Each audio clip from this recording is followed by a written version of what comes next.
Oi. Nós vamos então começar hoje, capítulo número 3 do nosso estudo sobre a família, com o singelo título de Caos na Família, uma vez que parte da análise de uma família bastante disfuncional, que é a família de Isaac, né?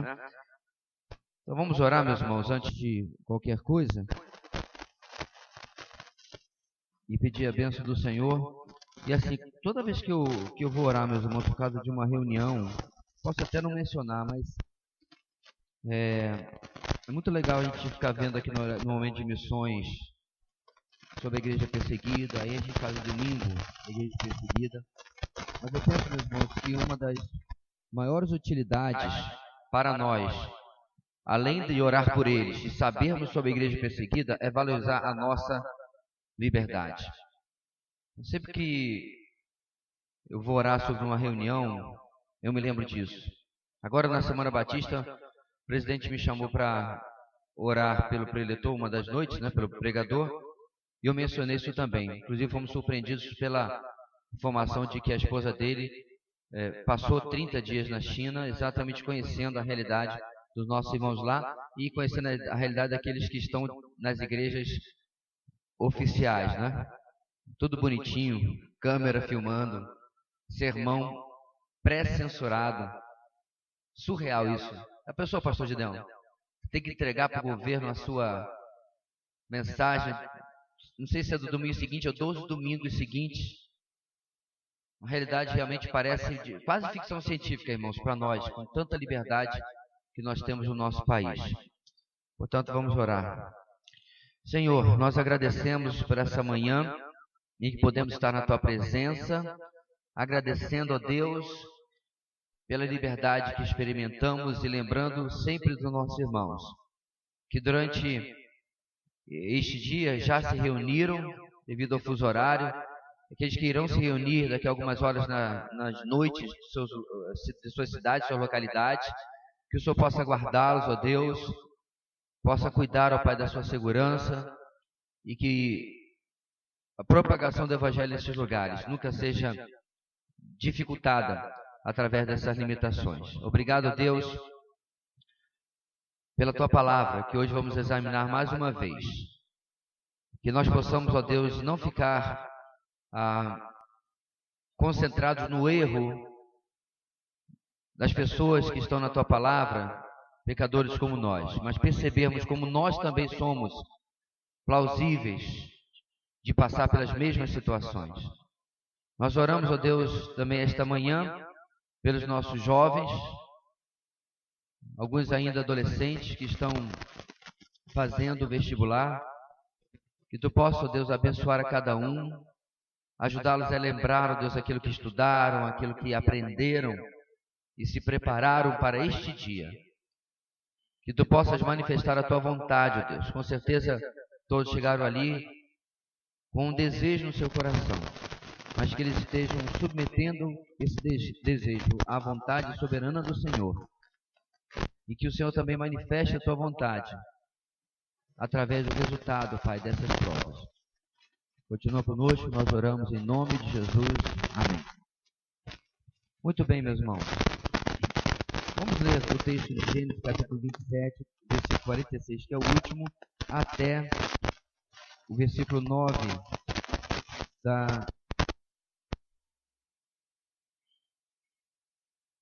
do capítulo seguinte, aliás.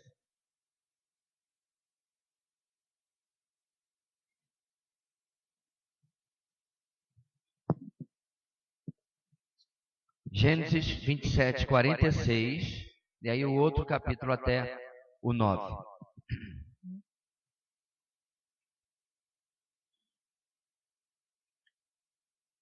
Então Rebeca disse a Isaque: estou desgostosa da vida, por causa destas mulheres hititas. Se Jacó escolher esposa entre as mulheres desta terra, entre mulheres hititas como estas, perderei a razão de viver. Então Isaque chamou Jacó, deu-lhe sua bênção e lhe ordenou: não se case com mulher cananeia. Vá a Padã Arã, a casa de Betuel, seu avô materno, e case-se com uma das filhas de Labão, irmão de sua mãe. Que o Deus Todo-Poderoso o abençoe, faça-o prolífero e multiplique os seus descendentes, para que você se torne uma comunidade de povos. Que ele dê a você e a seus descendentes a bênção de Abraão, para que você tome posse da terra na qual vive como estrangeiro, a terra dada por Deus a Abraão. Então Isaque despediu Jacó, e este foi a Padã Arã, a Labão, filho de Betuel, o arameu, e irmão de Rebeca, mãe de Jacó, e Esaú. Esaú viu que Isaque havia abençoado a Jacó e o havia mandado a Padã Arã, para escolher ali uma mulher, e que ao abençoá-lo, dera-lhe a ordem de não se casar com mulher cananeia. Também soube que Jacó obedecera a seu pai e a sua mãe, e fora para Padã Arã. Percebendo então Esaú que seu pai Isaque não apoiava as mulheres cananeias, foi à casa de Ismael e tomou a Maalate, irmã de Nebaiote, filha de Ismael, filho de Abraão, além das outras mulheres que já tinha. Então, meus irmãos, nós já estivemos caminhando nesses 4 domingos na história do conflito, do embate entre Esaú e Jacó, conflito esse que nasce principalmente, como já foi destacado várias vezes no nosso estudo, na desobediência à palavra de Deus. Por quê? Relembrando, quando da gestação de Rebeca, a qual, para variar um pouquinho nas matriarcas, era estéril, né? É algo extremamente interessante isso. Sara, Rebeca, mais à frente Raquel, todas estéreis. A linha que Deus vai dar preferência para a continuação, né? Principalmente da subsistência da semente santa, acontece isso daí. Muito bem, então, quando da gestação de Rebeca, ela ouviu aquela profecia, aquela resposta de Deus, do porquê que parecia uma guerra mundial dentro do ventre dela. E a explicação qual é? O mais velho servirá ao mais novo. Há 2 nações no seu ventre. Então, a partir daí, nós vemos que numa época em que a revelação de Deus era muito limitada, se você parar para pensar, não tinha nada, não é verdade? Gênesis vai ser escrito anos depois, aproximadamente 500 anos depois, pelas mãos de Moisés. Então, o que você tinha? A tradição oral, que era muito importante. É por causa da tradição oral, meus irmãos, que Gênesis é escrito também. Raramente você vai encontrar um comentarista que acredita que Deus ditou tudo aquilo que está lá para Moisés. Grande parte com certeza foi, mas havia tradição oral que preservava o conhecimento, né, do netinho sentar no colo, não só do avô, do bisavô, sentar em roda e compartilhar as coisas, algo que está se perdendo. Há muito tempo, é claro, mas cada vez mais. Hoje você não consegue decorar nem número de telefone, quanto mais da onde você veio, para onde você vai e assim por diante. Então, a tradição oral preservava isso e, com certeza, essa palavra que foi recebida havia sido passada. Porém, eu quero destacar uma outra. A palavra que no texto agora, Isaque deixa escapulir ali no corpo do que ele fala para o seu filho. Ele fala que Deus vai multiplicar, fazer um grande povo, e você vai o quê? Receber a herança dessa terra que hoje você é peregrino. Ou seja, você vai para lá, mas existe uma promessa de que isso aqui que é dos hititas, dos amorreus, etc., a terra de Canaã, um dia vai ser nosso. Aonde Isaque ouviu isso?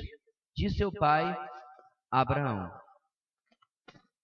E eu quero, como primeira parte do nosso estudo hoje, meus irmãos, reforçar o valor incomparável de nós passarmos para os nossos filhos aquilo que temos recebido da parte do Senhor. Aquilo que temos chamado em nossa igreja de legado. Como isso é extremamente importante.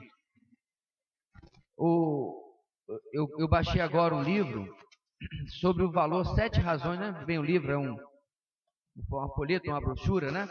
7 razões por que você deve ensinar a história da igreja para os seus filhos. A razão é essa aqui. O cristão hoje, irmãos, não sabe de onde veio. Parece que o evangelho começou quando a sua igreja foi fundada, ou quando a sua denominação foi fundada. Isso é tão verdade que eu passei anos e anos e anos compreendendo a história da nossa própria denominação errada. Porque quem passou já havia aprendido errado, ninguém se ocupou de parar e realmente estudar. Aí um belo dia, quando Deus me deu a graça de estar na presença talvez do maior historiador eclesiástico vivo, que é o Dr. Tom Nettles, rapaz, quase que o pobre não conseguia comer, porque você está do lado dele no almoço, na janta, lá na conferência. Mas doutor, e tal coisa? Ele, não foi assim.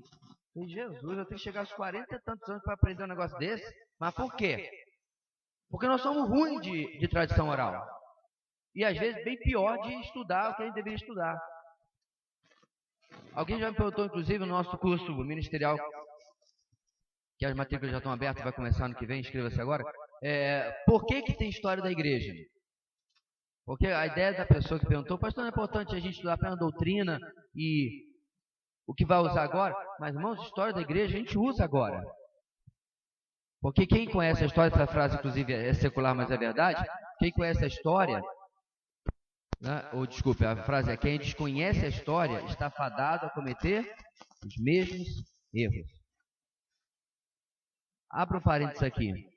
O estado da igreja evangélica hoje não é uma prova clara de que a gente não conhecia a história da igreja, está fazendo uma tremenda falta? Eu tenho um grupo de pastores que me colocaram aí, irmãos, em geral, na verdade, de diversas denominações. E tem alguns poucos batistas, o pastor Edmar está lá, e de vez em quando um outro batista, o Marcelo, fala assim, pastor, tem hora que eu não aguento esse grupo. Essa semana um camarada lá do Espírito Santo, que ele já foi daqui, agora ele foi para o Espírito Santo, né? Colocou lá na igreja dele a Arca da Aliança, que acabou de chegar, novinha em folha, 0 quilômetro. Aí você tem que ver uma marmota daquela, e você coça a cabeça, fala, não fala. Irmãos, nós estamos voltando às relíquias da Idade Média, que foi uma das razões, assiste o filme Lutero, uma das razões que a Reforma Protestante aconteceu. Porque tinha relíquias que chegava a ser ridículo. Se juntasse todas as lascas da cruz que as pessoas diziam ter, dá para montar o Titanic inteiro de madeira. Cabelo de João Batista. Tinha de tudo que você pensar. Porque eles acreditavam que aquela relíquia tinha algum poder. Ora, é ou não é o que você vê quando você liga a televisão hoje? Não é a prova de que a igreja não aprendeu com a história? Ah, pastor, mas isso aí é para neopentecostal, para gente extremada, para gente que não conhece Bíblia mesmo. Então tá bom, vamos para o nosso arraial? Como é que, meus irmãos, essas coisas começaram? Inclusive eu debati isso nesse grupo também. Começou quando eles começaram a fazer duas coisas, preste atenção. Relativizar a palavra de Deus, especialmente através da alegoria, seguindo a escola de Orígenes e Agostinho, que é a parte, para mim, ruim de Agostinho. Segundo, acrescentar à palavra algo mais, tirando a sua suficiência. Agora, meus irmãos, o diabo é muito perspicaz e ele não vai fazer a mesma coisa também. Ele aprende com a história. Ele não faz a mesma coisa duas vezes ou ele não faz da mesma maneira. Hoje, em qualquer arraial evangélico, é quase impossível, evangélico mesmo, né? Você vai ver literatura extra-bíblica nos mormons, nos adventistas, nos testemunhos de Jeová, mas no povo evangélico, você não vai ver isso. Por quê? Porque, de certa forma, eles sabem que isso é errado. Mas como é que você vai ver isso no nosso meio? A pessoa está doente, né? Aí, quantas vezes eu já te recebi essa pergunta? Pastor, o senhor conhece um bom psicólogo? O senhor conhece um bom terapeuta? Um certo pastor aqui na cidade, o gabinete é lotado. Por quê? Porque ele fez um cursinho de 6 meses, 8 meses de... Como é que é o negócio de análise? Como é que é? Psicanálise, Então agora ele é o suprassumo do aconselhamento, porque ele fez curso de 6, 8 meses de psicanálise. É ou não é colocar além da palavra mais alguma coisa? Pega a mensagem de determinados púlpitos que você vê hoje. É pura filosofia. O camarada usa a Bíblia como um trampolim. E aí começa a filosofar sobre o mal, sobre o bem, sobre o calor, sobre o frio, sobre o amor. E aí ele traz para a igreja uma noção distorcida de amor, que não é bíblico. Uma noção distorcida de tudo aquilo que a palavra de Deus fala. Essa semana eu vi uma sobre perdão, que eu fiquei arrepiado até os cabelos da barba. Tentando lembrar aqui o que foi. Mas por quê? De novo, um desses gurus do mundo se converteu. Eu não vou questionar a conversão dele porque eu não tenho acesso ao livro da vida. Mas pega o caboclo, tira lá do métier dele de psicologia e autoajuda, e já que ele se converteu, ele era o bambambam, adivinha só, está chovendo de convite para falar à igreja. Irmão, ele tem que sentar num banco de EBD e reaprender tudo aquilo que ele estudou a vida inteira. Porque ele sabe muito do que ele fazia lá fora, mas de Bíblia ele não sabe nada. Mas ele é o bambambam. Então veja, meus irmãos, uma lição que mostra que o que acontece com a família de Isaac continua acontecendo hoje com a igreja. A gente fala e, desculpe a expressão, arrota ortodoxia, a Bíblia é a nossa regra de fé e prática. Na teoria. Porque quando vai para a prática, a coisa não é bem assim. Essa semana, retrasada nesse grupo, eu tive que ouvir a pessoa dizer assim, há verdades importantes que não estão na Bíblia. Eu falei, alto lá. A verdade importante do seu manual de montar o equipamento, de que a peça A encaixa com a peça B, não está na Bíblia. Mas ela não é fundamental para a minha vida espiritual, sentimental, emocional. Não é. Absolutamente tudo que eu preciso para a vida e a piedade está nas Escrituras. Tudo. Se todos os livros do mundo fossem queimados, sobrasse só as Escrituras, nós estaríamos bem supridos. Isso é crer que a Bíblia é a nossa regra de fé e prática. Sem adicionar outras coisas, sem colocar outras coisas. E na prática, meus irmãos, a gente faz isso, a gente não precisa ser necessariamente com essas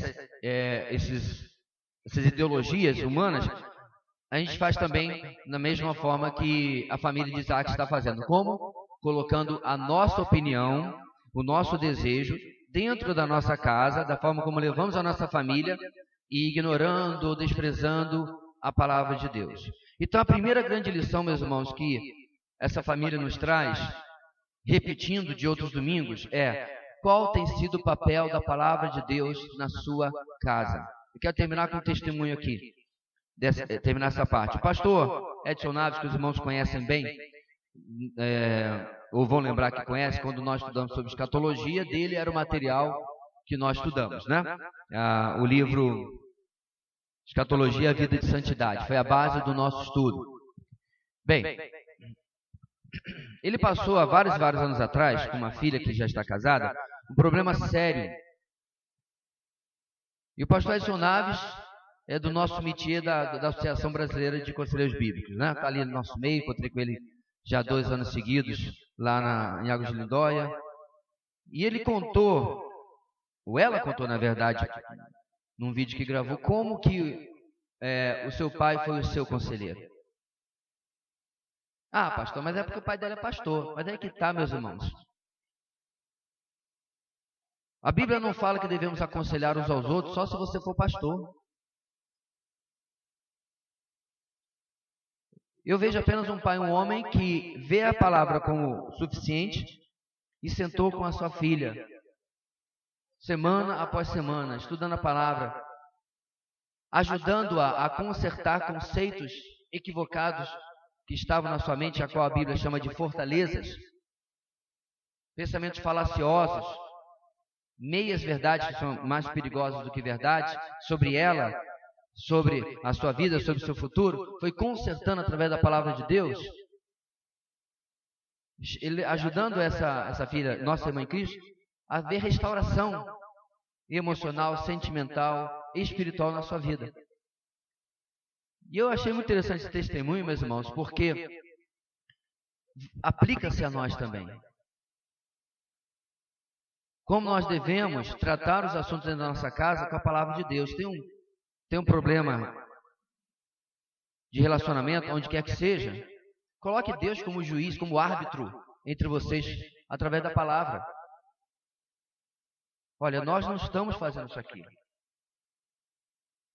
sei que nem sempre é fácil, porque o santo de casa para fazer milagre é complicado, né? Às vezes ouvir alguém de casa até falando a verdade através da palavra é complicado, mas ela deve ser o árbitro na nossa vida.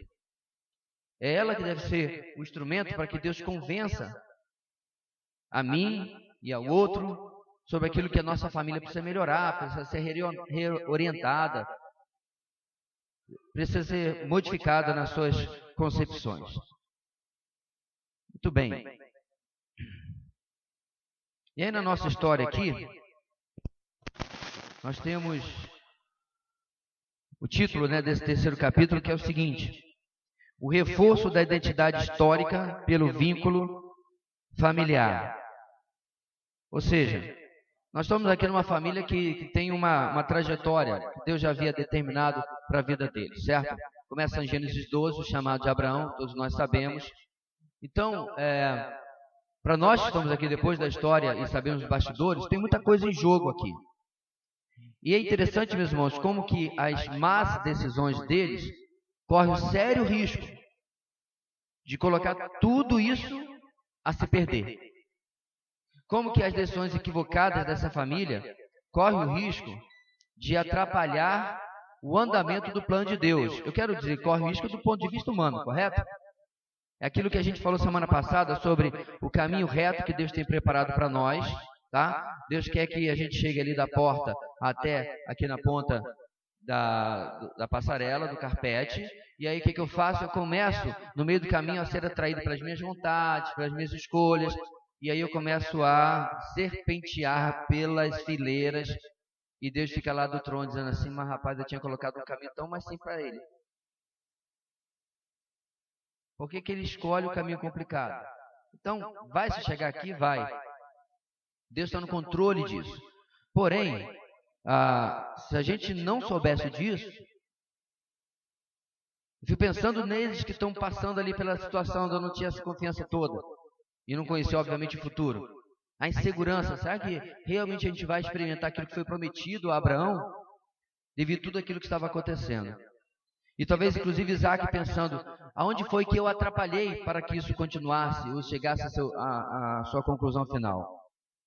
Então, a outra parte que está aqui na nossa introdução, a desobediência leva ao rompimento de vínculos. O vínculo familiar reforça nossa identidade histórica. Por quê, irmãos? Você parou para pensar por que Deus lhe colocou na família que Ele lhe colocou? Você podia ter nascido no interior da África, na Groenlândia. Você podia ter nascido no Japão, né? Podia ter nascido no Havaí. Por que Deus lhe colocou exatamente onde Ele lhe colocou? Qual o objetivo? Qual o alvo de Deus? Qual o propósito de Deus para tanto? E por que Deus colocou essas pessoas com você? Por que Deus lhe colocou, inclusive, nesta igreja? Há pessoas na nossa igreja que vieram de outros estados, por motivos completamente diferentes. Eles não vieram assim, não, acho que eu vou para Roraima para me converter. Eles não vieram para isso. Vieram através de trabalho, estudo, né? Questões familiares, questões econômicas, como, por exemplo, a família de cubanos está morando lá do outro lado da rua, que eu tenho estreitado o laço, buscar apresentar o evangelho para eles. Então, nós fizemos alguma coisa motivados por diversas razões, mas Deus está costurando a história e alcançou esses irmãos quando aqui chegaram. Ou, no mínimo, vieram convertidos, mas precisando de mais firmeza, mais orientação na vida espiritual. Então, tudo isso, irmãos, eu falei da família, mas estou extrapolando para dentro da igreja também. Esses vínculos são importantes. E aí o que acontece? Quando esses vínculos são prejudicados através do nosso comportamento, do comportamento das pessoas dentro da nossa família, estendendo um pouquinho dentro da nossa igreja, aquilo que Deus planejou que nós chegássemos, fica ameaçado. Por isso que é importante, irmãos, nós não desprezarmos essas barreiras nos relacionamentos. Porque a promessa, a palavra de Deus para eles foi o seguinte: olha, o mais novo, o mais velho servirá o mais novo, e vai ser por um caminho tortuoso, e eles vão ter problemas, e vocês vão ter... Não, Deus não falou nada disso. Deus falou assim: olha, eu estou dando para vocês o ponto de chegada. Descubram pela minha vontade o melhor caminho para chegar até aqui. E muitas vezes, meus irmãos, para chegar até aqui, ou chegar naquilo que a gente, às vezes não é verdade, a gente compreende que é a vontade de Deus, a gente vai tomar atitudes muito equivocadas. Essa é outra coisa que a gente vai ver no texto. Tudo isso, meus irmãos, eu não acredito que seja impossível, seja completamente possível de se evitar. Não. Porque nós somos gente complicada. Nós somos gente cheia de contradições.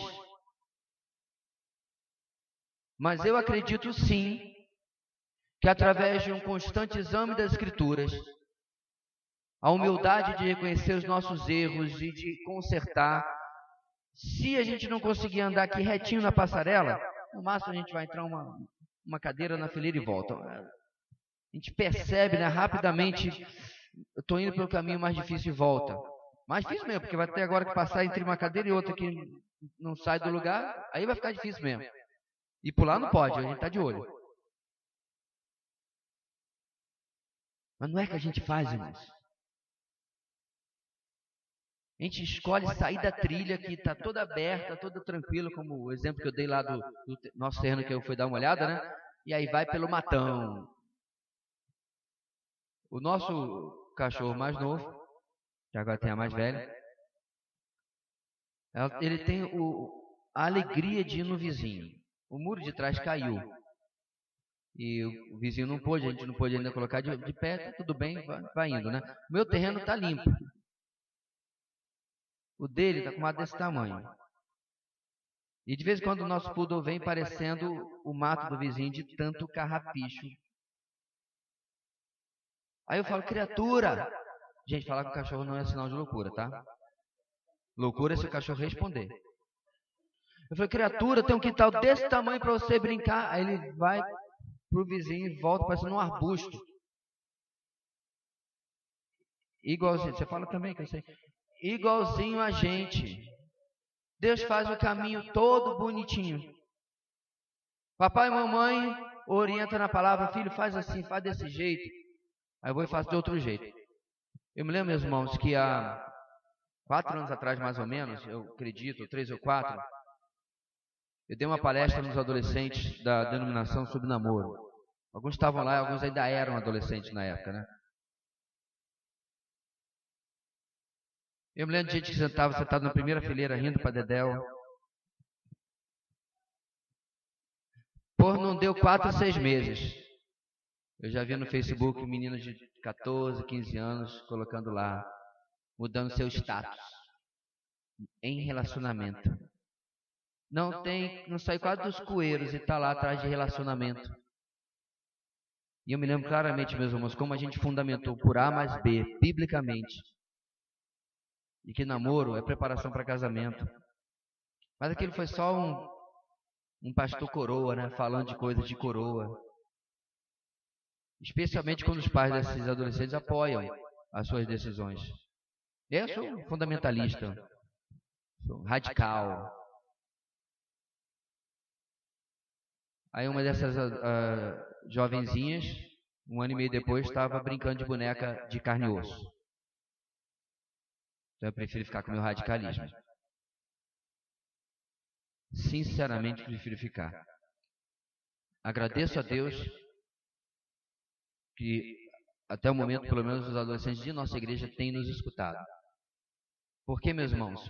Porque o caminho, eu não sei se vai ser exatamente aqui, agora que está com essas cadeiras bonitas, você consegue ver, cumprindo tudo aquilo que a palavra de Deus nos ensina, seu filho andando aqui de mão dada com você, sua filha andando aqui de mão dada com você. Isso não é ser careta não, meus irmãos, é a gente ver a palavra de Deus se cumprindo na nossa família, porque a gente está ensinando, olha, filho, aqui, ó, passarela vermelha aqui, evita os desvios, evita sair. E uma dessas situações exatamente são essas quebras nos vínculos.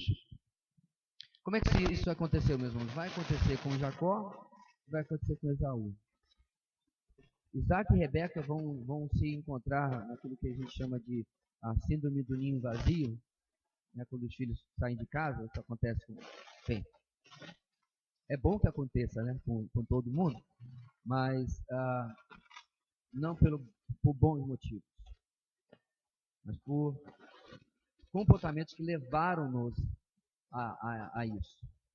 Um porque vai para longe e outro porque emocionalmente está mais e mais distante dos seus pais. Então, mesmo que isso seja, meus irmãos, um processo natural de crescimento e amadurecimento dos nossos filhos, nós precisamos ficar atentos para que esse rompimento seja equilibrado. Como? Ora, meu filho casou, minha filha casou.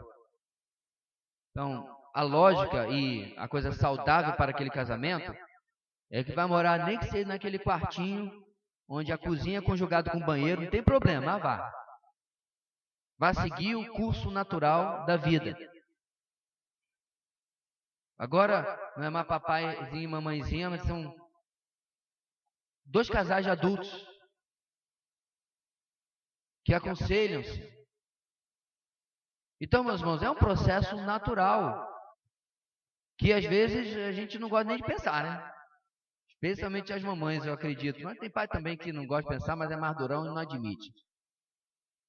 Que um dia vai bater um barbudo na sua porta, às vezes nem tão barbudo assim, e vai levar sua princesinha embora.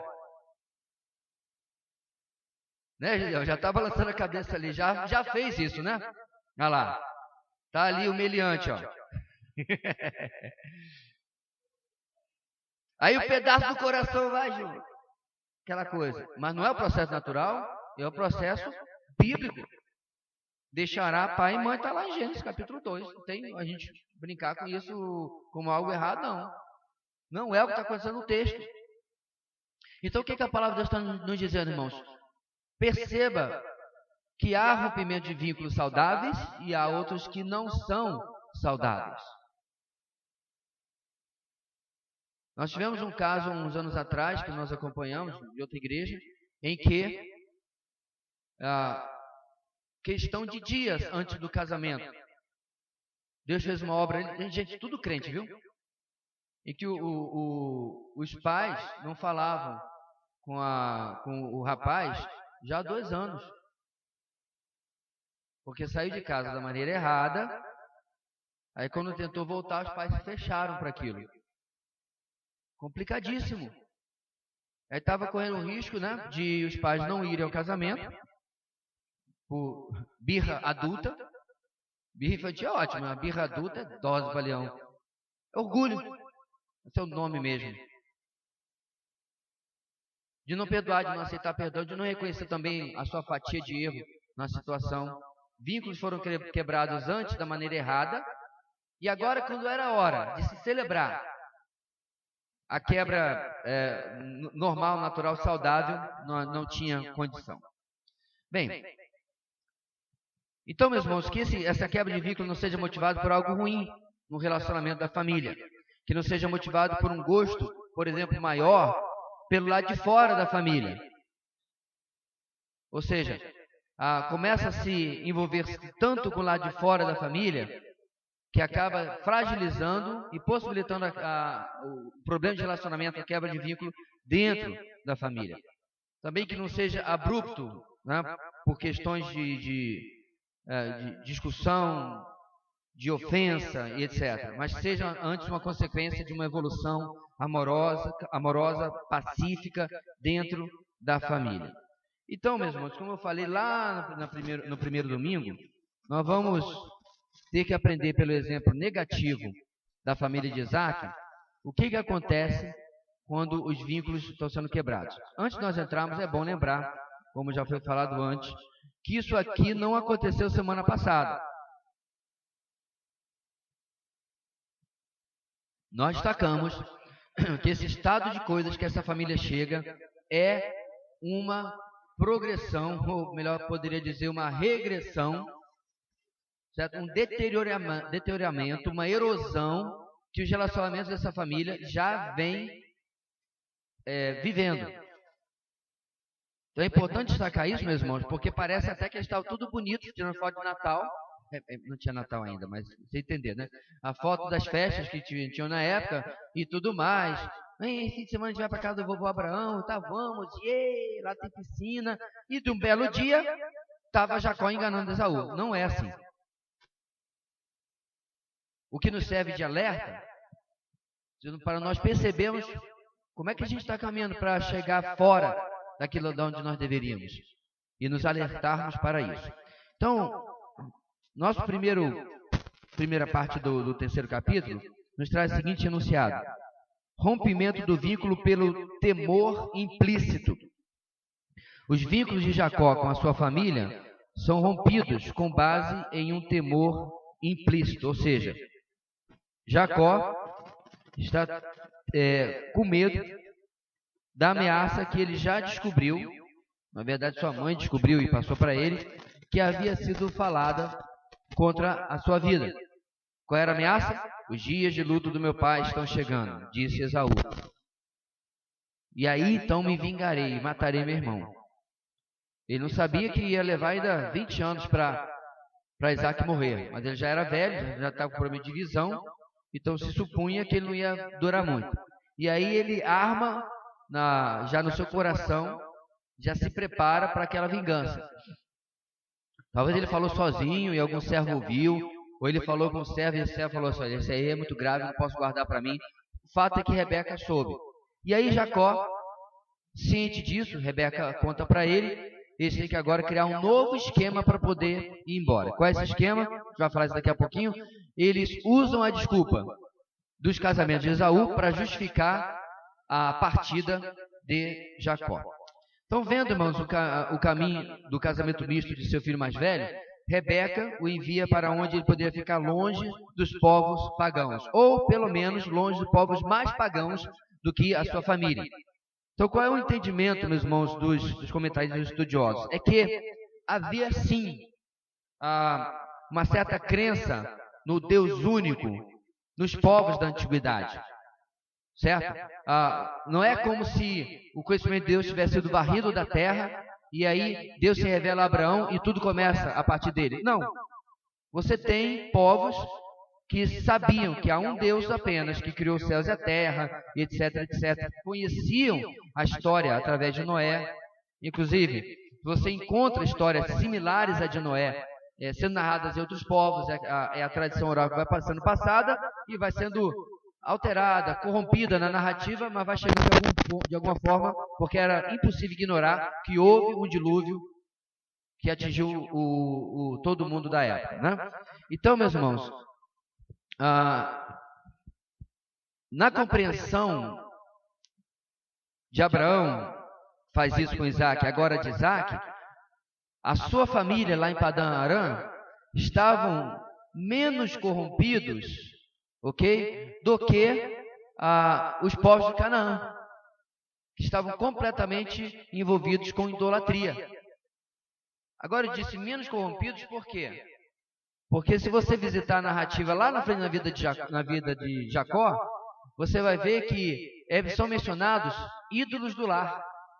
Ou seja, já havia idolatria, mesmo no meio desse povo da onde saiu Abraão tantos anos antes. Eles não eram em absoluto monoteístas, ou seja, adorando apenas ao único Deus verdadeiro. Mas o fato é de que ele acha que indo lá, ele vai encontrar uma esposa que fosse mais fiel para o mandato de Deus para essa família do que aqueles povos. Qual é a preocupação, então, aqui, meus irmãos, de Rebeca, com a qual ele vai, inclusive, convencer a Isaac? É a questão, de novo, do jugo desigual. 1 Coríntios 6,14 diz: não se ponham em jugo desigual com descrentes, pois o que tem em comum a justiça e a maldade, ou que comunhão pode ter a luz com as trevas. Então, a gente já tratou isso, eu acredito que na segunda, na terceira lição, mas é bom a gente reforçar, meus irmãos, um detalhe a mais. Pastor, esse detalhe me foi trazido alguns dias atrás. Quando que a gente deve falar sobre namoro com os nossos filhos? Meus irmãos, a resposta é desde sempre. A diferença é o que você vai falar.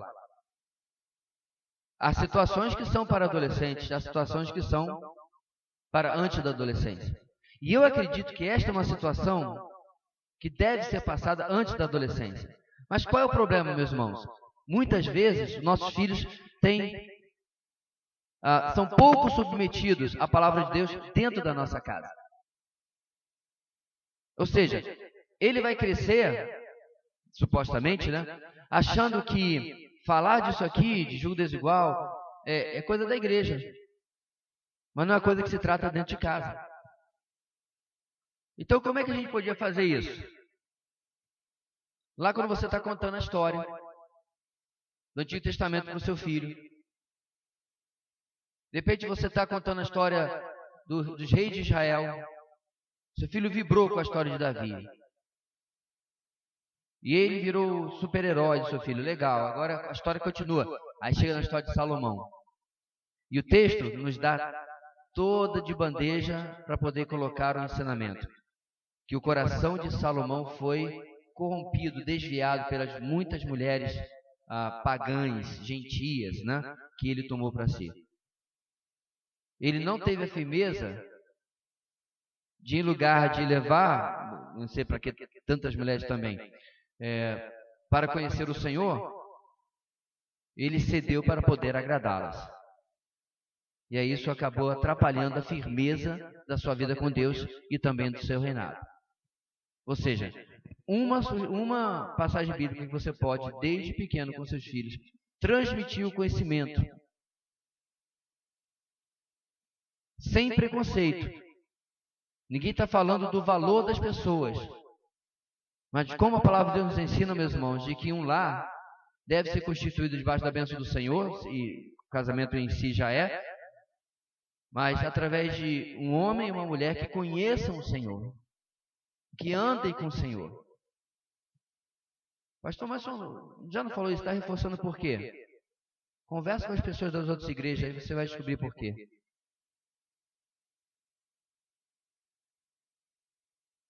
Conversa.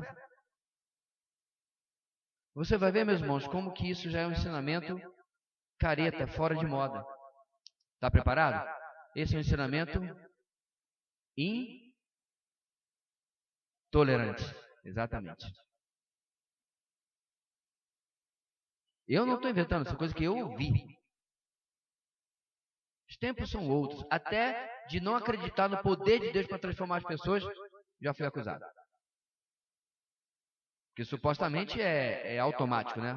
Você casa com a descrente e ela vai se converter. É assim, irmãos? Claro que não.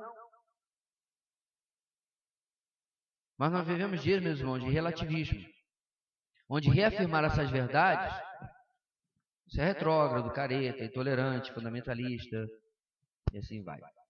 Então, meus irmãos, outro texto importante destacado aqui é 1 Tessalonicenses 4:4, cada um sabe controlar o seu próprio corpo de maneira santa e honrosa, não dominado pela paixão de desejos desenfreados, como os pagãos que desconhecem a Deus. Ou seja, mesmo que sejamos todos pecadores, e ninguém está discutindo isso, o texto nos coloca, meus irmãos, a necessidade de nós compreendermos, né, que até mesmo na questão de relacionamento, de namoro, casamento, há santidade, há submissão à vontade de Deus para as nossas vidas. Por outro lado, meus irmãos, o autor coloca bem claro que é possível, porém, que isso que Rebeca coloca não seja a sua preocupação real. mas talvez seja apenas uma desculpa que ela usa. É um fato real, mas ela usa como uma desculpa para convencer Isaac a permitir que Jacó possa partir. É um homem, sim, já é adulto, mas no sistema patriarcal ele devia essa obediência ao seu pai. Uma vez que Esaú já estava fazendo o que lhe dava praticamente na cabeça, para não trazer mais transtorno, ela tenta convencer Isaac de que Jacó deveria partir. Por quê? Esaú já fez isso. Então, vamos tomar uma medida aqui para que Jacó não faça a mesma coisa. A preocupação era real, mas qual era o objetivo de Rebeca? Colocar o seu filho em segurança. Colocar 2.000 quilômetros de distância entre ele e Esaú. Bem longe possível. Para que não sofresse nenhum dano. Ali ela acabasse ficando sem nenhum filho. Então, o que acontece? Sendo isso uma possibilidade real, nós temos mais uma armação nessa família. Ô, pessoalzinho complicado. Já teve a armação bem mais grave, que foi Rebeca, convencendo Jacó a enganar Isaac sobre a questão da bênção, né? Fantasiando-se a fantasia de Halloween de Esaú. E além disso, agora ela faz outra armação com uma razão real, mas um objetivo velado. Aí eu pergunto, meus irmãos, por que ela simplesmente não contou a verdade para o seu marido? Minha esposa. Esaú está lívido com essa situação. Ele está fora de controle. Eu já ouvi através ali da serva tal, do servo tal, o que ele anda falando por aí. Você está velho, você está cego, você não vai ter condição de controlá-lo. Vamos mandar Jacó para casa lá dos nossos parentes? Ou seja, ela faz a coisa certa da maneira errada. Irmãos, será que você já fez isso também? Fazer a coisa certa para a sua família, mas através de subterfúgios, de métodos errados? E aí, meus irmãos, no versículo 3 do capítulo seguinte que nós lemos, né? Isaac abençoa, dizendo que o Deus Todo-Poderoso o abençoe, faça-o prolífero e multiplique os seus descendentes para que você se torne uma comunidade de povos. E depois, inclusive, diz que dê a você e seus descendentes a bênção de Abraão da posse da terra, né? Então Isaac abençoa pedindo que o Deus Todo-Poderoso o acompanhe. Talvez Isaac, meus irmãos, aqui veja esse retorno ao mesmo lugar onde Deus lhe deu Rebeca, onde Deus, região, né, a trilha geográfica, onde Deus chamou Abraão, com uma chance de colocar as coisas no trilho, as coisas que, principalmente ele, negligenciou a colocar no trilho anos antes na criação, na condução da sua família. Como se ele quisesse fazer um reboot, reiniciar a história da sua família. Qual o problema aí, meus irmãos? O problema é que ele está cuidando de uma parte, mas não está cuidando da outra. Ele está tentando, através da mudança de Jacó, né, fazer com que ele tome uma esposa do jeito certo e tudo mais, mas o problema chamado Esaú continua. A lição aqui, meus irmãos, é que nós não podemos evitar de tratar os problemas dentro da nossa casa. Irmãos, eu já tenho conversado com pais que têm medo de confrontar os seus próprios filhos. Nas mais diferentes idades. Pais que eu já ouvi falar assim, olha, não adianta, ele não ouve. Mas a senhora já desculpa, né? A questão não é se ele não ouve, a questão é se você não está falando. Se você não está orientando, se nós, né, não estamos orientando. E a dificuldade de contrariar. Isso é muito sério, meus irmãos. Por quê? Porque se isso já é algo que não pode se vivenciar dentro da igreja, dentro de lugar algum, até no ambiente de trabalho, como é que nós podemos permitir isso dentro da nossa casa? Certa feita eu ouvi de uma mãe, quando ouviu Estão tratando o comportamento da sua filha adulta e casada. Aí que a sua mãe falou: ah, mas ela é assim desde a adolescência. Lá pelos 15, 16 anos a gente desistiu de apresentar-se que deu para o seu genro. Por quê? Ela tinha uma teimosia de comportamento que a família cansou de falar e agora estava trazendo, adivinha? Problemas dentro do seu novo relacionamento no casamento. Ou seja, eles colocaram o pino na granada e depois entregaram para o genro. Agora tu desarma aqui a bomba.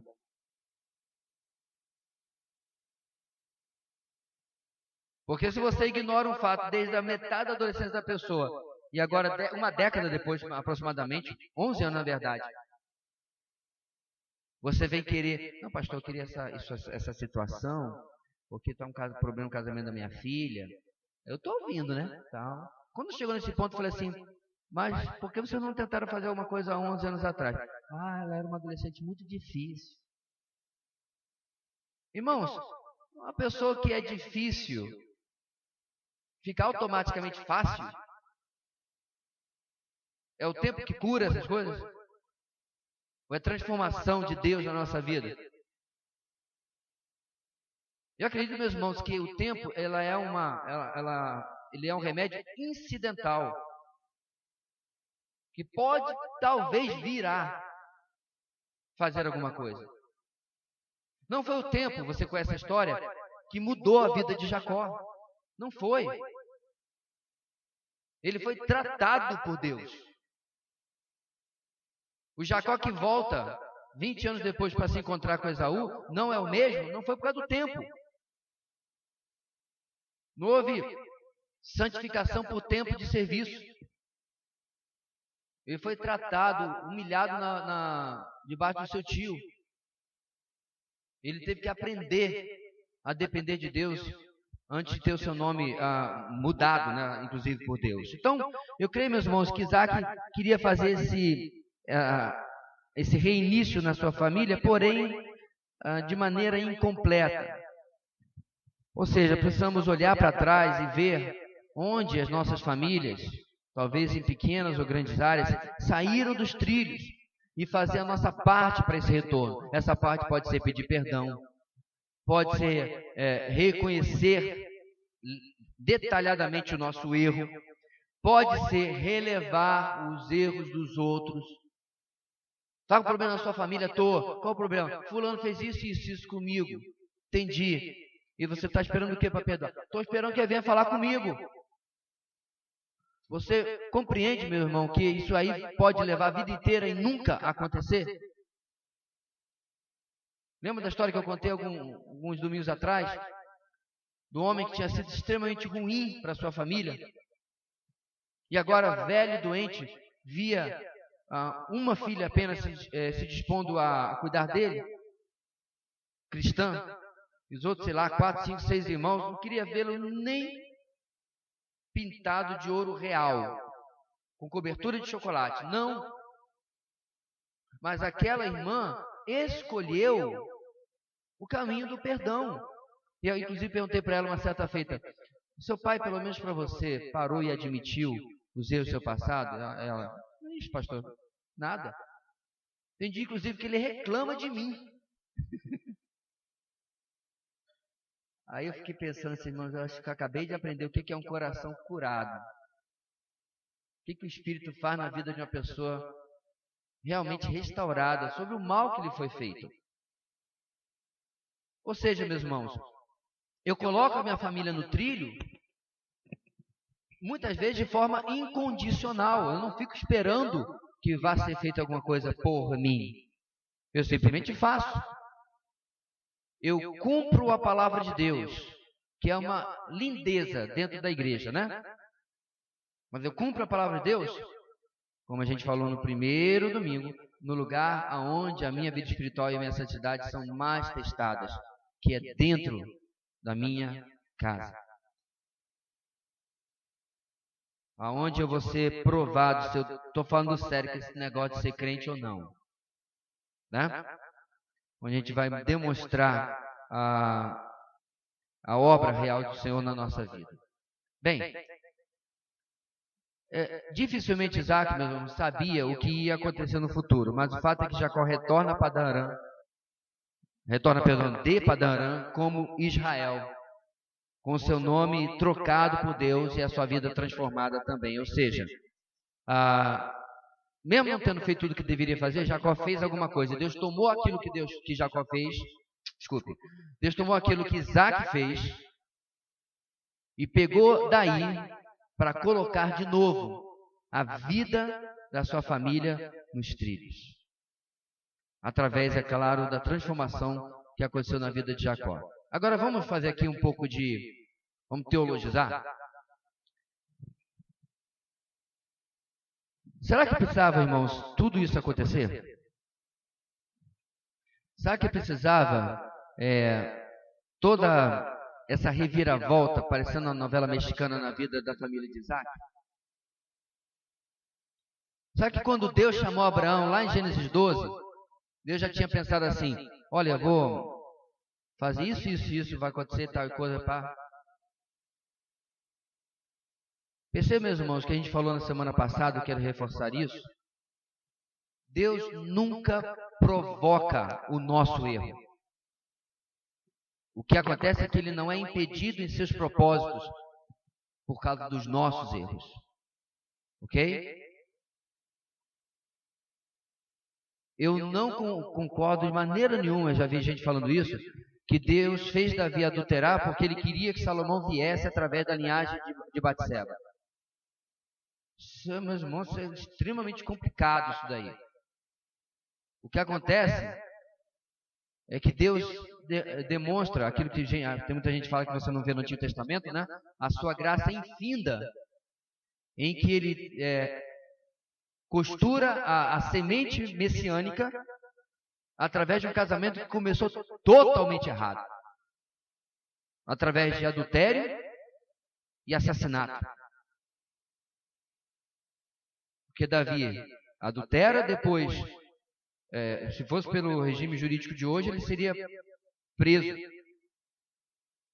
Porque ele não matou Urias, mas ele mandou que o seu líder, né, seu general, colocasse Urias ali, meu amigo, onde a flecha estava voando, lança estava sendo jogada. E aí o óbvio aconteceu, né? Está todo mundo de bucha de canhão, aí Urias morre, e aí parece que está tudo indo de acordo com o plano. Aí Deus, meus irmãos, pega isso. Aquele bebê morre, mas o próximo filho de Batseba, quem é? Salomão. O que isso tem a ver com a nossa história? O que tem a ver com a nossa vida, meus irmãos? Que nós possamos, irmãos, perceber que se a graça de Deus não tivesse intervindo nas nosso serpentear fora do caminho que Ele colocou para a gente, nós estaríamos numa roubada. Nós estaríamos numa situação muito difícil. Eu percebo na minha vida, meus irmãos, situações em que eu estava quilômetros dessa trilha que é a vontade de Deus. E Deus, pela sua graça, me arranca dali e me devolve para onde eu deveria estar. Usou pessoas para isso. Usou gente que nem aquela cena de filme, né? Que dá aquele tabefe para você sair da histeria. Você está histérico. Você está descontrolado. Eu não sei se funciona ou não, meus irmãos. Eu nunca tive que fazer isso com ninguém, mas nos filmes a gente vê, né? Precisa dar 2 tabefes para a pessoa acordar. E eu já recebi cada pescotapa quando de lá na minha terra. Cada tabefe para dizer, olha o que você está fazendo. Olha o que você está deliberadamente fazendo. Parece que você quer estragar tudo. Parece que você quer atrapalhar. É como alguém, meus irmãos, que recebe uma receita de bolo e eles receberam o nosso texto lá com a história de Abraão e com a palavra colocada quando Rebeca ainda estava grávida. Você recebe uma receita de bolo, né? Aí diz lá, sei lá, tantos gramas de farinha, uma pitada disso, uma pitada daquilo. Aí você olha lá na geladeira e vê molho madeira. Isso aqui é muito bom no bife. Deve ser bom para fazer esse bolo de baunilha também. Aí você vai, abre um bolo de madeira e tchê na massa. Aí depois aquela coisa fica intragável, e você se pergunta, ué, o que aconteceu? Como que eu cheguei nessa situação intragável aqui na minha vida? Porque eu coloquei algo que não pertence àquilo que Deus havia ordenado para mim. Aquilo que Deus havia determinado para a minha vida. Aí talvez você esteja, meu irmão, levantando a sua mãozinha lá na sua consciência assim, pastor, mas nem sempre é assim. Às vezes a nossa vida parece que está saindo desse trilho por causa de outros. Pois é, meu irmão, mas aí você não precisa de nada a não ser consolo com isso e compreender e perdoar. O que nós precisamos, meus irmãos, é ser conscientizado às vezes que nós não assumimos a responsabilidade pelos nossos desvios, pela nossa saída do caminho que Deus tem para nós. Bem, isso foi então o que aconteceu do lado de Jacó. Do lado de Esaú, meus irmãos, nós vimos também uma quebra de vínculo. Não foi apenas ir para longe, não foi da mesma maneira, mas olha só, rompimento do vínculo pela rebeldia explícita. Os vínculos de Esaú com a sua família são rompidos por uma rebeldia explícita. Então, vendo que a sua vida vai de mal a pior, Esaú se arrepende profundamente. Sim? Não. A teimosia, a dureza do seu coração começa a se manifestar. A gente já mencionou isso, que em lugar de procurar mudança, arrependimento e fazer uma análise, como é que eu cheguei aqui? Ele planeja matar seu irmão. A gente até compreende pela narrativa que com as décadas, isso vai mudar no coração de Esaú, né? Coisa que Jacó não sabia. Lembra do encontro deles? Esaú vai tremendo mais que vara verde. Mas aí se percebe que Esaú já havia superado. Deus o havia feito próspero também. E foi o bastante, porque era isso que Esaú queria desde o começo. A preocupação dele com a bênção, meus irmãos, não era alguma coisa espiritual para que ele seguisse o caminho do seu avô Abraão, ou sei lá o quê. Não, era prosperidade. Ele não queria de maneira nenhuma acabar como um pequeno agricultor, ou pior ainda, sendo um servo de um grande latifundiário ali de Canaã. Porque muitas vezes as pessoas entravam em uma pobreza tão grande que ele não tinha alternativa a não ser se juntar para servir algum clã. Entendeu? Então essa era a preocupação de Esaú. E Deus o tirou disso. Então a vingança para ele era assunto do passado. Mas não nesse momento. Então, diferentemente de Jacó, o rompimento de Esaú foi uma demonstração de rebeldia. Talvez ele culpava sua mãe por sua preferência por Jacó. Talvez ele culpava também seu pai por sua preferência por ele mesmo, mas que não deu certo para ele, né? Ou seja, ele estava revoltado com todo mundo. Ele estava revoltado especialmente com seu irmão.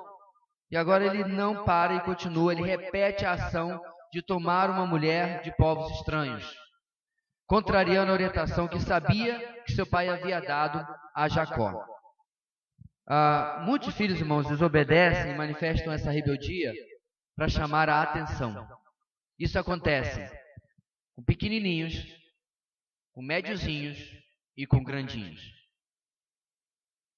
E isso deve ser percebido de acordo com a faixa que os nossos filhos estão.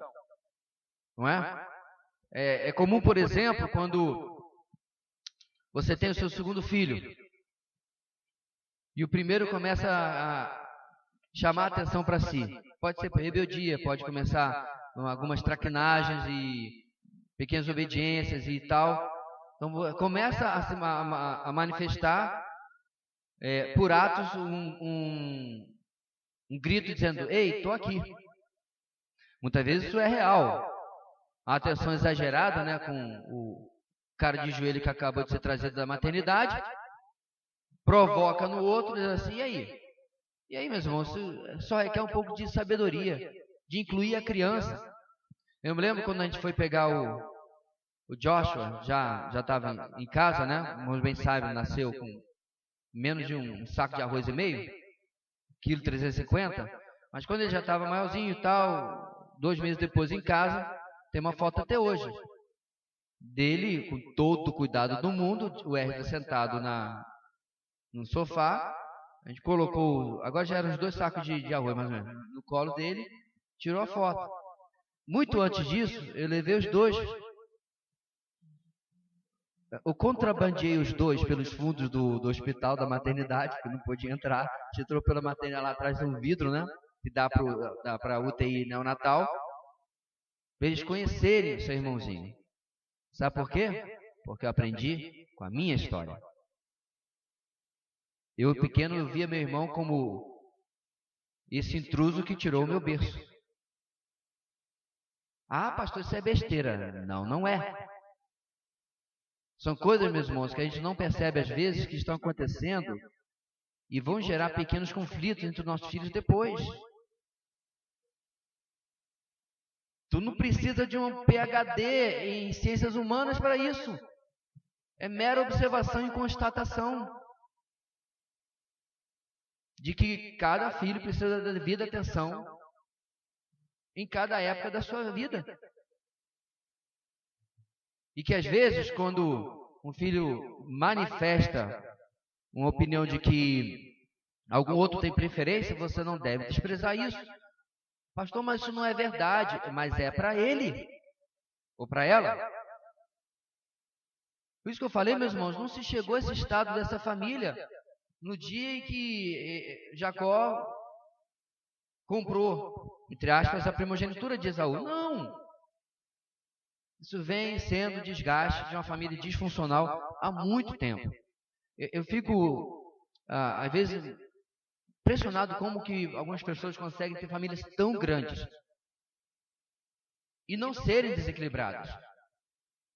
Jonathan Edwards, se não me engano, teve 11 filhos. 11.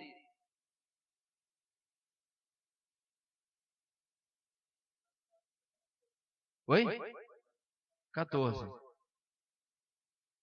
Mas eu quero fazer a minha comparação aqui é entre uma casa de 11 e a casa da minha família com 10, em que você não viu um legado piedoso sendo preservado. Não é a realidade com Jonathan Edwards.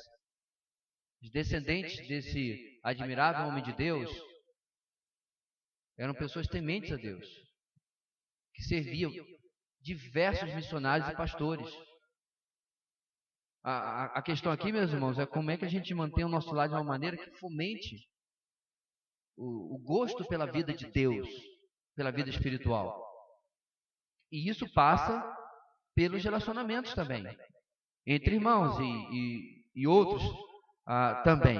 Então, existe essa questão da rebeldia, e eu acho até que na altura dos seus 40 anos de idade, essa é uma realidade na vida de Esaú. Esses filhos esquecem que o caminho para essa atenção dos seus pais não é a rebeldia, mas a submissão e a obediência. Então, cabe aos pais também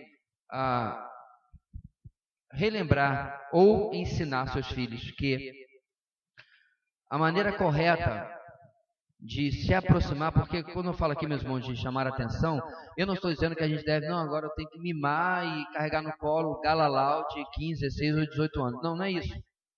Eu estou dizendo que a gente precisa passar para os nossos filhos que o caminho para um relacionamento saudável com seus pais é a submissão e a obediência. Muito interessante, eu estou tentando lembrar quem foi que me marcou nisso daqui. Aquela Roda Viva que tem na TV Cultura, né? Tinha um camarada falando dos extremos que aconteceram nas últimas gerações de adultos e como que hoje os pais perderam o amor dos seus filhos porque eles perderam o respeito dos seus filhos. E aí ele lembrou que quando ele era garoto, ele falou para sua mãe, porque a sua mãe falou que ele não ia para uma festividade lá do interior do Nordeste, onde havia bebida e brigas e tal, que ele era um menino de 14, 15 anos. Aí falou, não, você não vai. Aí ele falou assim, tudo bem, quando eu fizer 18 anos eu vou. Isso na minha casa já custava um pescotapa, mas vamos lá, né? E aí a sua mãe falou assim, não, você não vai. Enquanto você estiver debaixo do meu teto, você vai fazer aquilo que eu lhe digo para fazer. Aí ele falou assim, então não vou lhe amar mais. A mãe não se abalou, falou assim, não tem problema. Meu alvo na vida não é ter o seu amor, é ter o seu respeito. Pastor, que coisa feia. Pensou a nossa mente pós-moderna. Qual é o raciocínio, meus irmãos? Homem incrédulo, viu? Que os filhos, veja bem, eu não estou falando de medo, eu não estou falando de obediência porque qualquer coisa o papai virava minha cara para trás, eu não estou falando sobre isso. Ninguém apanhou. E eu também não estou falando contra a disciplina física, que não é o ponto aqui. Estou dizendo com a mãe que dizia assim, você tem que me respeitar. Como diz aqui no norte, eu não sou a sua parceira. Aprendi aqui. Sabe o que ele falou? Com o tempo eu aprendi a respeitar, e adivinha só a mágica? E amar a minha mãe. Não é que os antigos estavam certos?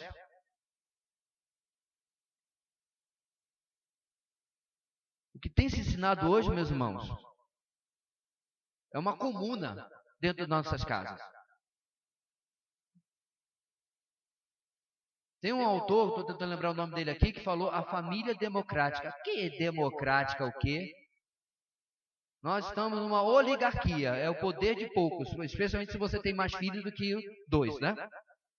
Os pais são minoria, então uma oligarquia, é o poder de 2, em cima de 3, ou 4, ou 5, ou 10, 14. Mas os 14 votavam para ver o que ia acontecer dentro de casa? Não, não é de Deus. Não. Então, hoje, meus irmãos, nós estamos num ponto é que a gente vai ver não, já vê cenas ridículas. Quem já viu o vídeo o vídeo está no nível da criança, aqui ó, não mostra a cara dos adultos, parece até aqueles filmes do Tom e Jerry antigamente, né? Só apareceu as pernas da personagem lá. Não mostra os adultos. Aí está o menino com aqueles carrinhos pequenos, batendo na perna do homem na frente, que ele não conhece. Aí você vê que o homem vira, como que olha para a mãe dele como diz, então. E ele faz isso acho que umas 2 vezes, e o menino está lá, batendo nas pernas dele. Ah, meu Deus do céu, meus dias. Aí o homem aponta para o carrinho, pega um suco, 1 litro, acho que está 1,5 litros, abre, e o menino, ele, na cabeça do menino. Aí a mãe revoltada pega o menino e vai embora. Aí eu não sei o que aconteceu, deu processo, deu polícia, deu sei o quê. Mas você vê, meu irmão, estamos nesse nível. Outro dia, outro vídeo. Uma menininha, na clínica, ou sei lá o quê. 6 minutos se jogando no chão, esperneando e gritando. Isso a partir do ponto em que a pessoa começou a gravar. Não sei se tinha mais quantos minutos antes ou depois. Essa situação nós vemos hoje. Aí, vamos voltar no tempo? Nós mais antigos aqui. Vamos começar lá atrás. Irmã Lúcia, a irmã se jogava no chão, no mercado, quando ia com a sua mãe? Só uma olhada. Gideão? Não. Beto, lá em Minas, que você estava lá, Beto? Lá em Minas. Beto, acorda o Beto aí. Lá em Minas, você se jogava no chão assim para...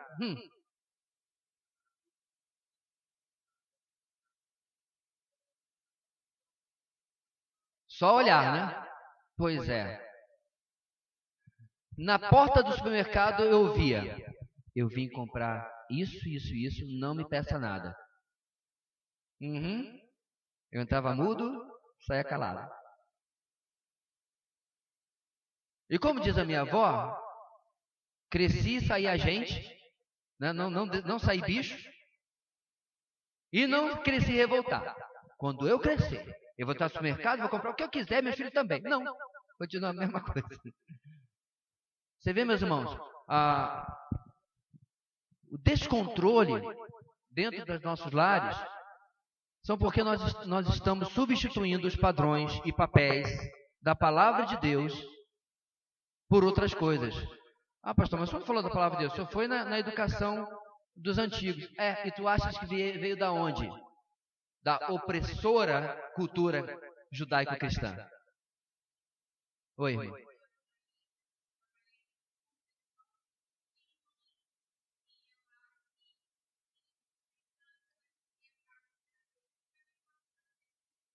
Mães na escola com seus filhos na altura da maturidade de 6 anos, não sabiam o que fazer com seus filhos. Pois é, eu estou 4 anos, eu estou como professor, né? Os dias estão contados, que vai acabar agora, mas eu já vi tudo isso, irmão, tudo isso. Incrível. Mãezinha, só minha Marcela, mãezinha, fulano não fez o dever de casa de novo. A mesma história. Mas eu mando, Cristo da glória. Eu falei, mande-o lá para casa uma semana, que você vai ver se ele vai voltar pianinho, fazer todo o dever de casa. Não, e essa criatura tinha iPod, iPad, iPin, tinha tudo. Celular, do alto dos seus 8 anos de idade. Aí eu falei para ela, você quer uma receita? Já que bater, meu amigo, é quase impossível ensinar essa mãe sobre disciplina física. Impossível. Aí eu falei assim, tire tudo que tiver uma tela dele. Aí ela voltou comigo, narrando os pitis homéricos que ele dava dentro de casa. Aí eu falei, olha, a minha estratégia agora era a disciplina física, porque ele está lhe envergonhando na frente das pessoas. Porque ele fazia, especialmente se as vizinhas ou parentes estavam em casa, para mostrar para os outros a horrível mãe que a mãe dele é. Meus irmãos, quando que a gente antigo ia fazer nosso pai e nossa mãe passar uma vergonha dessa? Diga, Marcelo.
Só para esqueci de dar o microfone, né? De aqueles 3 anos que está tendo as vontades feitas e está atrapalhando o casamento dos pais, né? Eu tive um caso que eu tive que rir, né? 4 anos de idade, eu perguntei, a gente tem aquela brincadeira, vai casar quando? Aí casou, aí veio o filho quando? Aí tem o primeiro, quando é o próximo? Aí eu brinquei com ele, ei rapaz, já está com 4 anos, tá bom, é bom criar junto assim. Aí ele falou assim, eu tenho o melhor método anticoncepcional do mundo. Qual é? Porque método anticoncepcional você para de usar, né? Filho na cama. Eu falei, como é que é? Ah, fala sério, uma coisa dessa. 4 anos de idade. E a criança só dorme com eles. Meus irmãos, a gente teve um filho prematuro de 1,5 quilo de arroz e meio. E ele dormia no quarto dele, quando chegou em casa, num cesto. E não morreu, inclusive está aí, aprontando. Aí eu fico pensando, eu não concordo com as igrejas. Pastor, a gente precisa que nossa igreja trazesse educação de filhos à maneira de Deus. A Bíblia não é suficiente para ensinar coisas óbvias. Porque nós não conhecemos. Ah, pastor, mas não tem aquele conselho prático. Veja bem, meus irmãos, preste bem atenção para a gente encerrar aqui, que está quase no final. Você vai comprar um carro, certo? Aí a Bíblia lhe diz qual quilometragem, se novo ou velho, qual a potência do motor, qual a marca. Claro que não. Mas compreenda, meu irmão, a Bíblia tem todos os princípios de vida que vão nortear em que você possa tomar uma decisão, e aí obviamente também vai entrar o discernimento do Espírito, para uma coisa tão banal e prática da vida como comprar um carro. O que você não deve em absoluto comprar, o que você não deve comprar, o que talvez você possa comprar é aquele que você não precisa pensar nisso não. Quando eu era final da adolescência, eu ouvi isso de um pastor que eu namorava a filha dele. Ele falou para mim assim, sabendo que eu já tinha olhos no ministério, e eu estava falando das virtudes da Ferrari, e não sei o que e tal. E eu realmente sabia muito de Ferrari. No Salão do Automóvel 90, eu fui e ganhei só para ver a Ferrari, primeira vez que veio ao Brasil. Naquela ocasião que eu falei para vocês que tinha, em cima de cada carro tinha uma modelo, assim, né, espichada. Aí quando a gente foi, um monte de marmanjo vendo a Ferrari, aí o cara do meu lado assim, moça, ela, pois não, você podia sair para gente tirar foto do carro? O homem gosta mais de carro do que de mulher naquela ocasião. Porque ela estava atrapalhando para tirar foto da Ferrari. Então, aí eu falei para ele, né, que quando eu crescesse, queria ter uma Ferrari. Gente, quando você tem 16, 17 anos de idade, você vai comprar tudo. O Taj Mahal. Não sabe quanto custa? E aí ela falou para mim uma coisa muito interessante. Ele falou assim para mim, vamos supor que você ganhe uma herança e você seja uma pessoa muito rica. E você ainda assim vai para o ministério. Mas ele deve assim, muito rico. Quem que comprar uma Ferrari é troco dos juros que o seu dinheiro deu no banco. Beleza? Ótimo. Será que você deveria ter uma Ferrari? O que ele estava usando, irmãos? A Bíblia não fala sobre se deve ter ou não deve ter uma Ferrari. A Bíblia fala sobre modéstia. A Bíblia fala sobre compreender a situação do irmão mais humilde. A Bíblia fala, Eclesiastes, não gasteis vosso dinheiro naquilo que não é pão. Porque o Logan me leva daqui para lá igualzinho a Ferrari. Não leva tão rápido, não leva virando a cabeça das pessoas para me olharem, que inclusive é a motivação porque muita gente compra um carro desse, é ser visto pelos outros. Então, de onde ele tirou esse conselho? Da Bíblia. Princípios bíblicos que estão norteando coisas práticas na nossa vida. A mesma coisa é a criação de filhos. Hoje nós somos, eu digo a igreja moderna, dependente desses enlatadozinhos. É casados para sempre, é criação de filhos da maneira de Deus, é curso disso, é curso daquilo. Eu, Jane e Ronaldo, daqui da igreja, fizemos o CRAU. Fez o CRAU também, né? Eu me envergonho, meus irmãos, de ter ouvido num curso tudo que já está na Bíblia. E precisar daquilo para ser alertado sobre algumas coisas na minha vida financeira. Ah, pastor, então é bom o curso. Não, é bom a Bíblia. É a gente seguir aquilo que está na palavra. A diferença que eu faço, particularmente de todos os outros e outros muitos que eu não citei, é que esse é muito seco nos conselhos dos versículos. Enquanto que eu vejo que os outros misturam muito conselho de autoajuda, e psicologia, e filosofia, e sociologia, faz um pacote, põe no liquidificador e transforma num curso para salvar o seu casamento, um curso para educar seus filhos, da maneira de Deus e de outras maneiras também, porque está tudo incluído lá. O CRAU até eu coloco um pouco lá de fora, que é muito bom. Mas basta comprar o livro e ler. Para ler os conselhos, não precisa fazer toda uma coisa em cima disso. O meu ponto aqui, meus irmãos, que volta de novo para a nossa família, caso aqui, como que essas questões estão todas na palavra, inclusive como tratar a rebeldia por atenção dos seus filhos, que foi onde nós divergimos salutamente, né, aqui no nosso raciocínio. E tratar essa busca por atenção da maneira correta. Certa feita, um dos meus começou a apresentar isso, e eu falei claramente, filho, você está tentando chamar a atenção do papai? E você não precisa, porque você é o meu filho. E nada vai mudar isso. Nós podemos ter, você pode ter aqui 40 irmãos. Nem aquele cara lá aquele desenho animado, né, que tinha um monte de filho, tinha que beijar todo mundo para dormir. Qual é o nome daquele lá? Norton e a Terra dos Ruos, né? Ele tinha um monte de filho assim. E todos vão receber atenção. E cada um vai ser amado. Então você corta a situação rapidamente e não deixa evoluir de maneira alguma. No nosso livro, o pastor Ezequias destaca a possibilidade que Esaú escolhe essa ismaelita e que isso era diferente da decisão anterior em que ele escolheu Cananéias. Por quê? Porque diferentemente das Cananéias, essa era uma semita. Por quê? A ismaelita era prima. Era filha de Ismael, ou descendente de Ismael, melhor dizendo, que também era filho de Abraão. Aí eu até porque eu tenho o pastor Ezequias no meu WhatsApp, né? Ia perguntar, Ezequias, você não está querendo dar uma aliviada para Esaú aqui, não? Mas é uma possibilidade que ele escolhe isso para quê? Talvez tentando agradar seus pais. Oi? Pois é, mas é uma possibilidade sim, tentando agradar os seus pais. E o problema é que ele está tentando agradar do jeito dele. Ele esquece que o caminho, como eu falei, é a submissão, o arrependimento, a obediência que ainda faltavam na sua vida. Mas vamos dar esse crédito a ele. A reinserção na família, irmãos, não é pela obediência aparente, ou seja, externa, que é o que Esaú está fazendo. Faltava a ele, e também não é pela força, né? Mas sim faltava a ele o quebrantamento. Aí eu lembrei, meus irmãos, da narrativa do filho pródigo. Em Lucas capítulo 15, nós lemos, a partir do versículo 16, que ele desejava encher o estômago com as vagens de alfarrobeira que os porcos comiam, mas ninguém lhe dava nada. Caindo em si, ele disse, quantos empregados de meu pai têm comida de sobra e eu aqui morrendo de fome?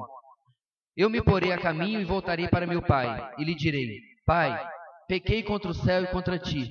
Não sou mais digno de ser chamado teu filho. Trata-me como um dos teus empregados. A seguir, levantou-se e foi para seu pai. Estando ainda longe, seu pai ouviu e, cheio de compaixão, correu para seu filho e o abraçou e o beijou. O filho lhe disse, pai, pequei contra o céu e contra ti. Não sou mais digno de ser chamado teu filho. Mas o pai disse a seus servos, depressa, tragam a melhor roupa e vistam nele. Coloquem um anel em seu dedo e calçados em seus pés. E o texto continua, os irmãos sabem, né? Mata o novilho, porque se meu filho estava morto e agora está vivo.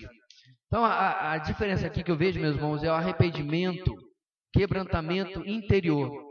E aí me leva, boa lembrança da irmã Marcela, exatamente essa é a essência dos livros do pastor Tripp, que é a mudança do coração e não a mudança comportamental. Tá? Esse é o problema, meus irmãos, atrás de programas como a Super Nanny. Por quê? Aquilo é behaviorismo puro. Você ensina a criança a fazer algo e não a ser algo ou alguém. O objetivo bíblico não é a transformação de comportamento, mas é a transformação de coração. Eu me lembro que uma das lições preciosas que eu aprendi com um dos meus discipuladores lá no seminário foi como que ele estava sempre buscando entender o que estava acontecendo no coração dos seus filhos. E o caçulinha na época, na verdade não era mais caçulinha, que a Elizabeth já tinha nascido, mas o segundo caçula, ele era mais de dura cerviz do que o mais velho, que inclusive vai casar agora mês que vem. Estou ficando velho. Então o do meio, na época, era mais dura cerviz. E aí quando ele era chamado a atenção, ele trancava a cara. E se ele era disciplinado fisicamente, ele se enraivecia para segurar as lágrimas. E estou falando de um pivetinho de 3 anos de idade.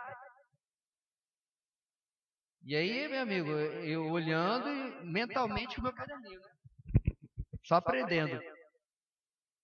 E aí, eu conversando com a Cindy, ela estava falando exatamente, eu não conhecia o livro do Ted, nem sei se tinha sido escrito. Não, o Pastoreando o Coração da Criança e o outro é instruindo o coração da criança, né? E ela estava falando exatamente isso.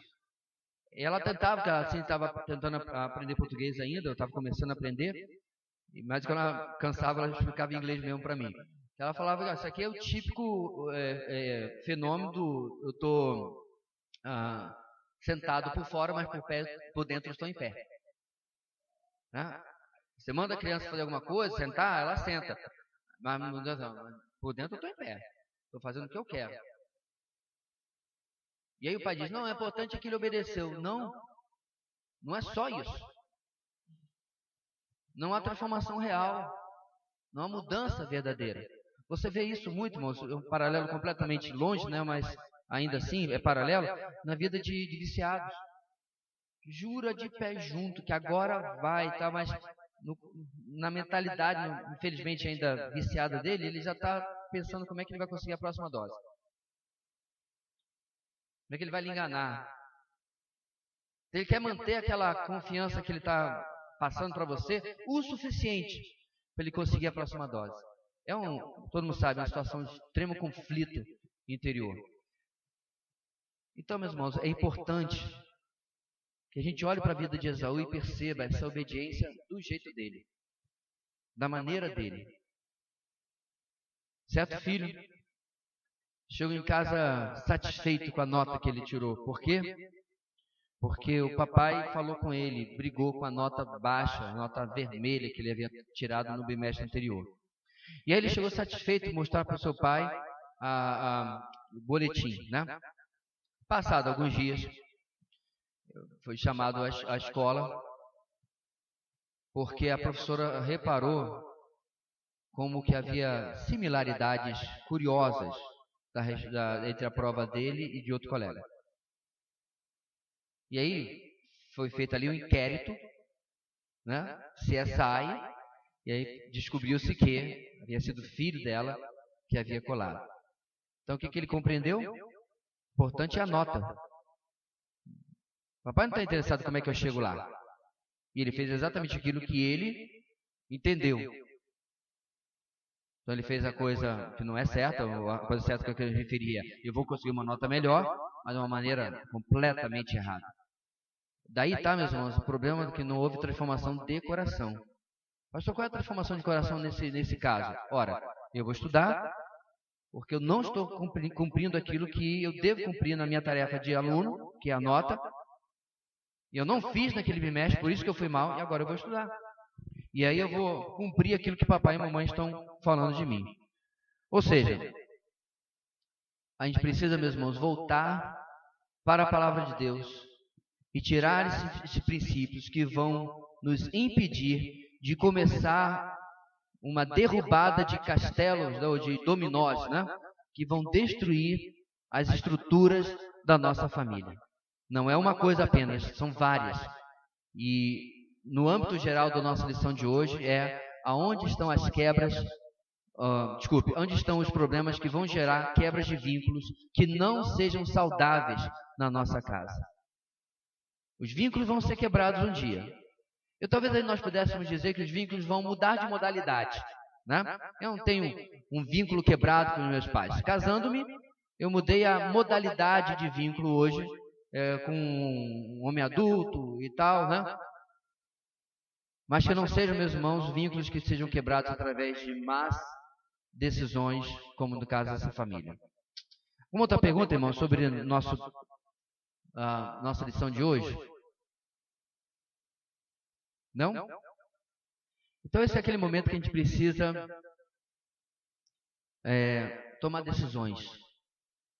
Eu queria terminar com esse tempo de oração e desafiar você a olhar aonde que essa realidade na família de Isaac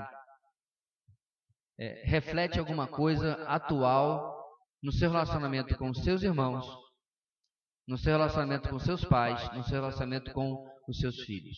E até, a gente viu a parte da nova armação ilimitada aqui de Rebeca, no relacionamento com o seu cônjuge.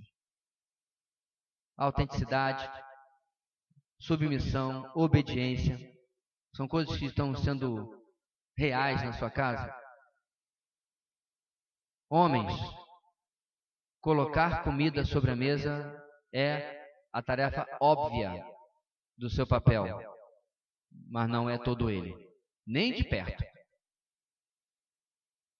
Você tem cumprido, tem olhado se a sua família precisa ser redirecionada,